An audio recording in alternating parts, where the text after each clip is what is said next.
Hi, and welcome to today's edition of Think Differently with me, Phil Clark. Welcome back and thanks for joining me. Today I want to talk to you about mindfulness. Mindfulness is, if you've been around the personal development space for any length of time or you've Googled anything like that on the internet, you'll have found mindfulness will come up. Many modern business leaders and people in general talk about mindfulness, and it's kind of the newish phrase for meditation. I don't know about you, but when you say the word meditation, the first thing that springs into my mind is someone doing this and that kind of thing. And that's one way of doing it, sitting in an excruciatingly painful position for hours on end chanting. That might seem a bit woo-woo and a bit new age and a bit hippie to you. But of course there are many different types of meditation and mindfulness.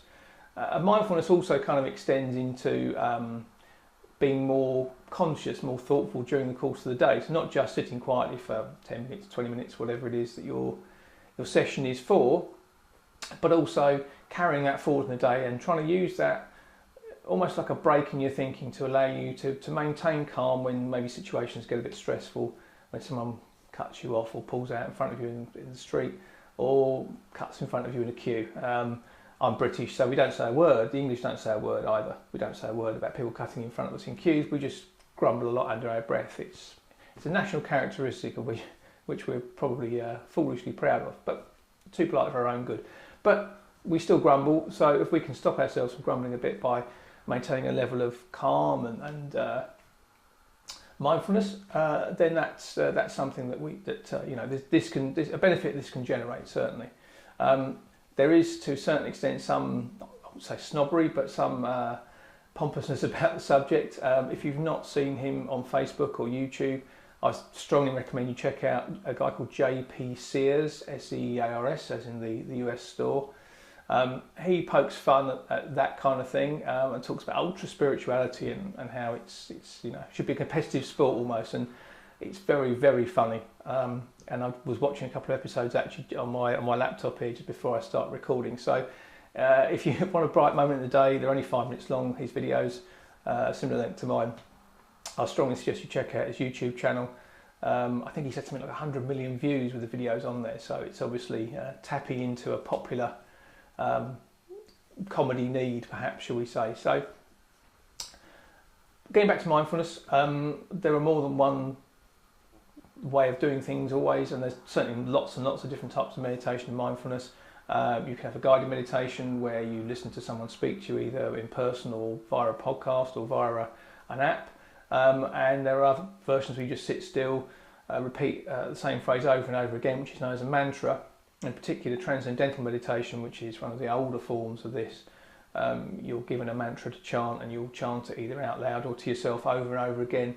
The logic being that the mantra would eventually drown out all of the other noise. A bit like listening to white noise or background noise to drown out other noise in an office. For example, if you're trying to work and you have the noise of maybe a fan or the white noise app through your phone, that does drown out a lot of the background noise, and that's the same kind of thing. It's to just quieten the brain, control the mind, and bring everything down to a nice calm level.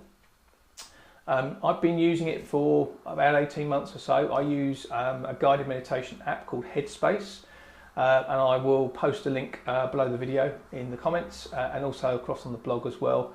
And this time I'm going to get the blog address right. It's www.differentthink.co.uk, because at the end of the first episode I, of course, got that wrong. Not great when you can't get your own website address right, is it? But there we go. Anyway, so I'll be honest with you, I've not stuck at it consistently for the entire 18-month period. I've had periods where I've meditated every day for 10-15 minutes and then 2 or 3 weeks off. My personal experience is that when I do stick to it, when I do manage to even just carve out 10 minutes to do it, I do feel calmer. Now, whether that's survivorship bias because I believe in it, I believe it will work, I don't know. That's something only you can decide for yourself. But I find that when I do make the time, when I do set aside the time and the effort to just sit quietly, I don't do the weird cross-legged thing, I just sit quietly in a room. In actual fact, quite often I do it during my commute. So it does prove it's possible to block out background sound because there's plenty of noise on a public train, and I do it there. So anywhere I can find 10 minutes or so, and always when I do it, I feel better, I feel calmer, and I do feel more able to cope. So maybe for me it just keeps me just below the level of being completely crazy, but however, it works for me. So that's my personal experience of it. Can it work for you? As with anything, of course it can work for you. The key to all of these things, when you're trying something new or exploring a new area, is to have an open mind, to have some belief that this could work for you, and go into it with the view of, well, let's see what happens. It may be that you don't find it calming, you don't find it soothing, you find carving out time actually more annoying than you would do if you didn't bother, in which case it's counterproductive and it won't work for you.